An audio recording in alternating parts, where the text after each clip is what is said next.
আমন্ত্রণ সবাইকে স্বাগতম আজকের জেরুসালেম নির্বাচনের পথে। দর্শক, আগামী ত্রয়োদশ জাতীয় সংসদ নির্বাচনকে কেন্দ্র করে সংশ্লিষ্ট সব খবর জানতে প্রতিদিন ঠিক এই সময় নিউজ 24 আপনাদের সঙ্গে হাজির হয়ে যাই আমি জান্নাতুল করিম। আমরা প্রতিদিন একটি করে জেলা এবং তার সকল সংসদীয় আসনের তথ্য একই সাথে আদ্যপান্তের খবরও আপনাদের দোরগোড়ায় পৌঁছে দেবার চেষ্টা করি। সেই সাথে সরাসরি যুক্ত হয়ে জানতে চেষ্টা করি সেই জেলার বিভিন্ন দলের প্রার্থীদের প্রতিশ্রুতি এবং ভোটারদের প্রত্যাশার কথা। আজকে আমরা অনুষ্ঠানে আসন্ন ত্রয়োদশ জাতীয় সংসদ নির্বাচন উপলক্ষে বরিশাল 6 জেলা নির্বাচনের সংবাদ জানব। আর বরিশাল 6 জেলা থেকে আমাদের সঙ্গে সরাসরি যুক্ত আছেন সহকর্মী সাইফুর রহমান মিরন। আমন্ত্রণ আপনাকে। আপনার সঙ্গে দেখতে পাচ্ছি প্রার্থীরাও আছেন, একই সাথে ভোটার যারা আছেন তাদেরও বেশ সমাগম আমরা দেখতে পাচ্ছি। নিশ্চয়ই তাদের খবর এবং প্রার্থীরা কি বলছেন ভোটারদের সত্যই তথ্য আমরা জানাবো। তবে তার আগে একটা প্রতিবেদন আছে দর্শক, সেটি দেখাতে চাই। বরিশাল জেলায় 6টি সংসদীয় আসন, এর মাঝে অন্যতম বরিশাল 6 আসন, যা একটি পৌরসভা আর 14টি ইউনিয়নের সমন্বয়ে গড়া বাকেরগঞ্জ উপজেলা নিয়ে গঠিত। যোগাযোগ ব্যবস্থা, অবকাঠামো উন্নয়ন, বেকারত্ব, অনিয়ম, দুর্নীতি, মাদক, চাঁদাবাজি সহ নানা সমস্যায় জর্জরিত এই জনপদের মানুষ। আর এসব সমস্যা সমাধানের নতুন এক চ্যালেঞ্জ বাকেরগঞ্জের যারা প্রার্থী হয়ে আসবেন তাদের কাছে। অন্যদিকে ভোটারদের দ্বারে দ্বারে গিয়ে প্রতিশ্রুতির ফুলঝুরি ছুটছেন বিভিন্ন দলের প্রার্থীরা।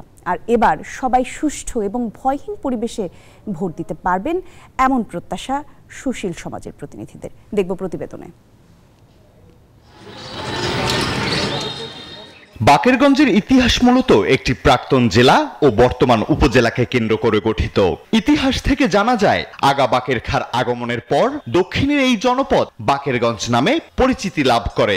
এই জনপদটি প্রথমে বাকলা, চন্দ্রদ্বীপ, বাকেরগঞ্জ এবং সবশেষ বরিশাল নামে ব্যাপকভাবে পরিচিতি লাভ করে। 1997 সালে ঢাকা জেলার দক্ষিণাঞ্চল নিয়ে বাকেরগঞ্জ জেলা প্রতিষ্ঠিত হয়, যা পরে 1801 সালে বরিশালে রূপান্তরিত হয়।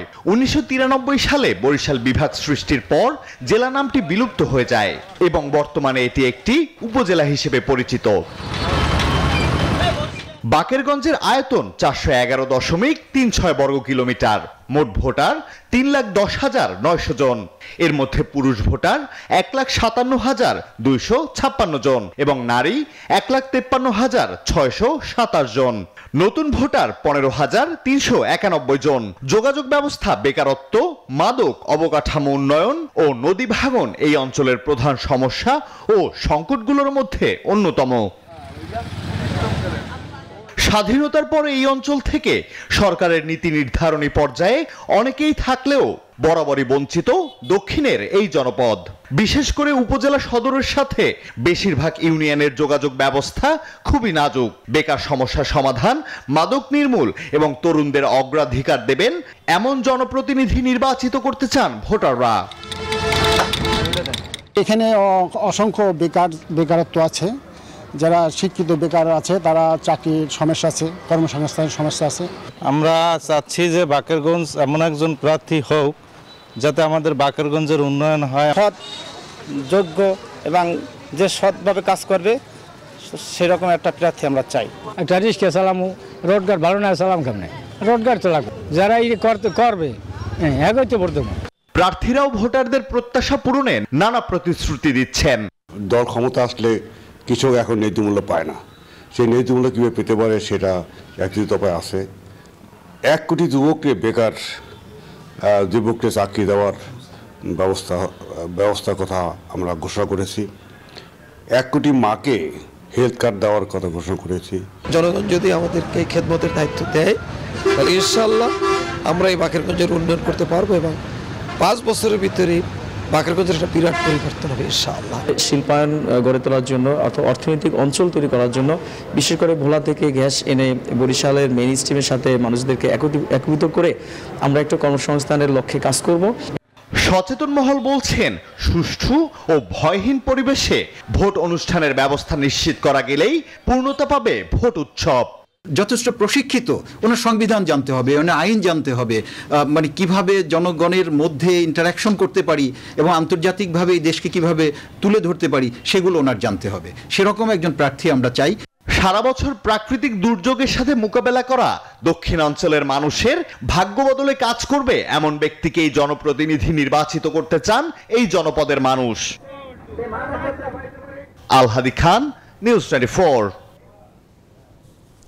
দর্শক, আমরা প্রতিবেদনটি দেখলাম। 3,10,900 ভোটারের যে এলাকা বাকেরগঞ্জ, সেখানকার ভোটারদের কথা আমরা সরাসরি জানতে চাই। প্রার্থীরা ভোটারদের কি বলছেন সেই তথ্য জানাবেন আমাদের সহকর্মী সাইফুর রহমান। সাইফুর, একটু জানাবেন কি তথ্য আছে বিস্তারিত আপনার কাছে? ধন্যবাদ কলি। আপনি গণতন্ত্রের বা নির্বাচনের পথ অনুষ্ঠানে আজকে আমরা বাকেরগঞ্জ 6 আসনে এসেছি এবং আমার দুই পাশে দুজন প্রার্থী আছে। একজন হচ্ছে বা ডান পাশে বা বিএনপি মনোনীত প্রার্থী, পাশে দুজন প্রার্থী আছে।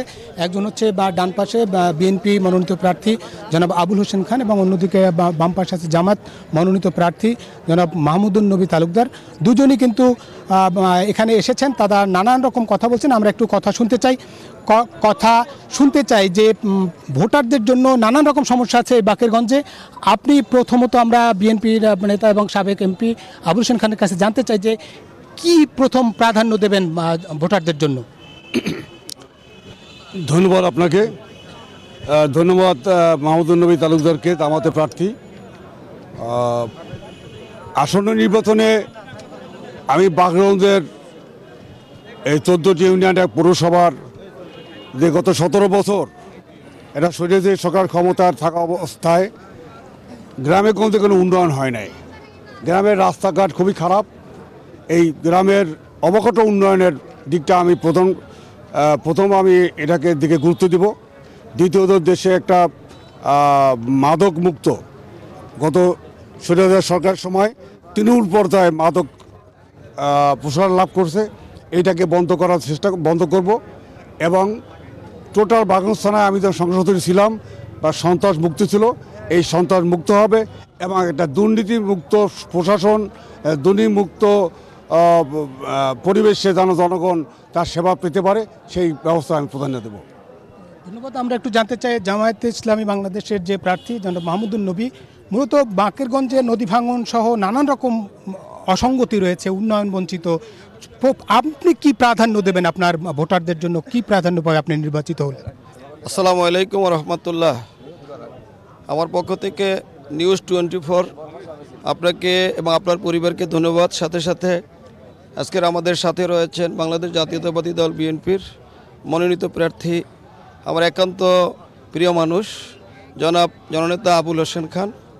আমরা প্রাধান্য দিতে চাই, সর্বপ্রথম আমরা জানি যে বিগত 3টি নির্বাচন প্রশাসনের নির্বাচন হয়েছে, অতএব আমরা জনগণের ভোটের অধিকারটাকে প্রথম অগ্রাধিকার দিতে চাই, নিশ্চিত করতে চাই। যেহেতু একটি গণতান্ত্রিক দেশ, এই ভোটের অধিকার নিশ্চিতের মাধ্যমে যদি একটি গণতান্ত্রিক সরকার প্রতিষ্ঠিত হবে, সরকার প্রতিষ্ঠিত আমরা বাকেরগঞ্জে সর্বপ্রথম শিক্ষার উন্নয়নকে আমরা প্রাধান্য দিতে চাই। শিক্ষার উন্নয়নের সাথে সাথে আমরা স্বাস্থ্যখাতের প্রাধান্য দিতে চাই। তার পাশাপাশি বাকেরগঞ্জে 15 বছর এবং দীর্ঘদিন পর্যন্ত পিছিয়ে পড়ে রয়েছেন। বাকেরগঞ্জ বাংলাদেশের ভিতরে একটি অবহেলিত একটি জনপদ। এই জনপদে রাস্তাঘাট, কালভার্ট, ব্রিজ, মসজিদ, মন্দির, স্কুল, কলেজ, মাদ্রাসা, মসজিদ এবং নদীমাতৃক দেশ এলাকা হিসাবে বাকেরগঞ্জের অনেকটা এলাকায় নদী ভাঙন কবলিত আছে। এটাকে আমরা অগ্রাধিকার দিতে চাই। নদী ভাঙনের লোকদেরকে পুনর্বাসন করা এবং নদী ভাঙন রোধ করার জন্য আমরা যথাযথ ব্যবস্থা ইনশাআল্লাহ আমরা নিতে চাই। যেমনটা বলছিলেন আমার দুই পাশে দুজন প্রার্থী যারা এই জনপদের উন্নয়নের কথা বলছেন, তারা ভোটারদের আশ্বস্ত করছেন এবং নদী ভাঙন সহ বিশেষ করে মাদকাসক্ত এলাকার মাদক মুক্ত করার তারা ঘোষণা দিচ্ছেন এবং নিঃসন্দেহে তারা নির্বাচিত হলে এই জনপদ শান্তির জনপদ হবে, এমনটাই তারা বলছেন। আমরা একটু স্টুডিওতে যেতে চাই, কলির কাছে অন্য যে তথ্য আছে সেগুলো জানবো। কলি। জি, ধন্যবাদ আপনাকে সাইফুল। দর্শক, জানাচ্ছিলেন আমাদের সহকর্মী বরিশালের সবশেষ তথ্য বাকেরগঞ্জ থেকে। প্রতিনিধিরাও সঙ্গে আছেন। ভোটারদের তারা আসলে কেমন আগামী উপহার দিতে চান সেই নিয়ে আমরা জানছিলাম খবর। আরও তথ্য আমরা জানবো এই বিষয়ে, কিন্তু জেরেসারেম নির্বাচনের পথে এই মুহূর্তে একটা বিরতি নিতে হচ্ছে। সঙ্গেই থাকুন, ফিরছি একটু পর। দর্শক, আমন্ত্রণ আরও একবার দেখছেন জেরেসারেম নির্বাচনের পথে। বাকেরগঞ্জ উপজেলার খবর আমরা জানছিলাম। আমাদের সহকর্মী সাইফুর রহমান মিরন আমাদের সঙ্গে আছেন সেই জেলার প্রার্থী যারা, একই সাথে ভোটাররাও আছেন উপস্থিত। আমরা আরও একবার সেই আলোচনায় ফিরতে চাই। মিরন।